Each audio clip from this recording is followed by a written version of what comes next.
Hi అండి. అందరికీ నమస్కారం. Welcome to my YouTube channel Sowji Krish. ఈరోజు మరో మంచి ఇంట్రెస్టింగ్ స్టోరీ తోటి నేను మీ ముందుకొచ్చానండి.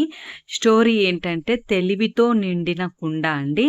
మనము తెలివేం ఒక వస్తువు కాదు గదండీ నింపడానికి, కుండని నింపడానికి. కానీ అది ఎలా నింపగలం అనేది ఈ స్టోరీ లాస్ట్ వరకు వింటే మీకే అర్థమవుతుందండి. తప్పకుండా లాస్ట్ వరకు వినండి. ఈ స్టోరీ ఎలా ఉందో తప్పకుండా కామెంట్ చేయండి. ఇప్పుడు మనం స్టోరీలోకెళ్దామండి. తెలివితో నిండిన కుండ. ఒకసారి అక్బర్ చక్రవర్తి తన అభిమాన మంత్రి బీర్బల్‌పై చాలా కోపం వచ్చింది. అతను బీర్బల్‌ను తన రాజ్యం విడిచిపెట్టి వెళ్ళమని ఆదేశించాడు. చక్రవర్తి ఆజ్ఞను అంగీకరించి బీర్బల్ రాజ్యాన్ని విడిచిపెట్టి వేరే గ్రామంలో ఒక రైతు పొలంలో పనిచేయడం ప్రారంభించాడు. నెలలు గడుస్తున్న కొద్దీ అక్బర్ బీర్బల్‌ని చాలా గుర్తు చేసుకోవడం ప్రారంభించాడు. అతను బీర్బల్ సలహా లేకుండా సామ్రాజ్యంలో అనేక సమస్యలను పరిష్కరించడానికి కష్టపడుతున్నాడు. కోపంతో సామ్రాజ్యాన్ని విడిచిపెట్టమని బీర్బల్‌ని కోరినా అతడు తీసుకున్న నిర్ణయానికి చింతిస్తున్నాడు.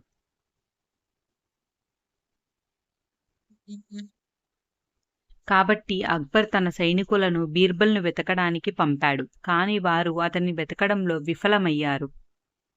బీర్బల్ ఎక్కడ ఉన్నాడో ఎవరికీ తెలియదు. అక్బర్ చివరకు ఒక ఉపాయం ఆలోచించాడు.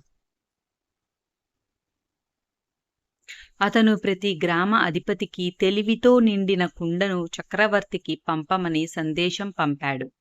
తెలివితో నిండిన కుండను పంపించలేకపోతే కుండను వజ్రాలు మరియు ఆభరణాలతో నింపి పంపించమని ఆదేశించాడు. ఈ సందేశం అన్ని గ్రామాలకు చేరింది. బీర్బల్‌కి కూడా ఈ వార్త అందింది. గ్రామ ప్రజలు రాజుగారి ఆజ్ఞ గురించి మాట్లాడుకుంటున్నారు. ఇప్పుడు ఏమి చెయ్యాలో అని ఆలోచించడం మొదలుపెట్టారు.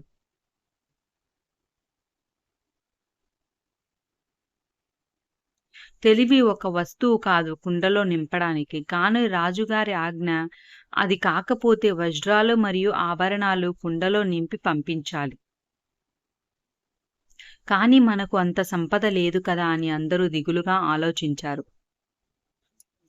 గ్రామస్తుల మధ్య కూర్చున్న బీర్బల్ ఇదంతా గమనించి, నాకు కుండ ఇవ్వండి, నేను ఒక నెల చివరలో తెలివిని నింపుతాను అన్నాడు. అందరూ బీర్బల్‌ను విశ్వసించి అతనికి అవకాశం ఇవ్వడానికి అంగీకరించారు. అతనే బీర్బల్ అని, చాలా తెలివిగలవాడని వీరికి ఇంకా తెలియదు.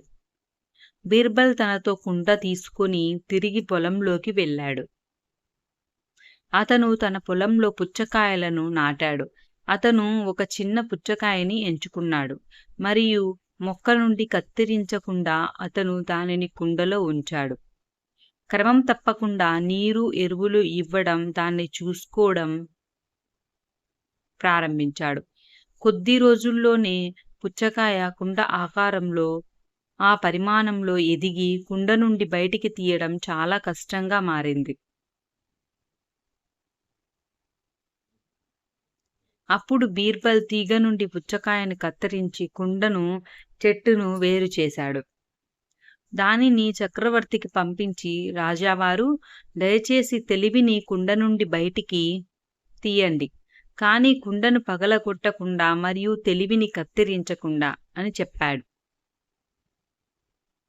అక్బర్ కుండలోని పుచ్చకాయను చూశాడు మరియు ఇది బీర్బల్ పని మాత్రమే అని గ్రహించాడు. అక్బర్ స్వయంగా గ్రామానికి వచ్చి బీర్బల్‌ను తిరిగి తనతో తీసుకువెళ్ళాడు. నీతి: ఏదైనా నిర్ణయాన్ని తీసుకునే ముందు తొందరపడవద్దు. ఇలాంటి క్లిష్ట సమస్యకైనా పరిష్కారం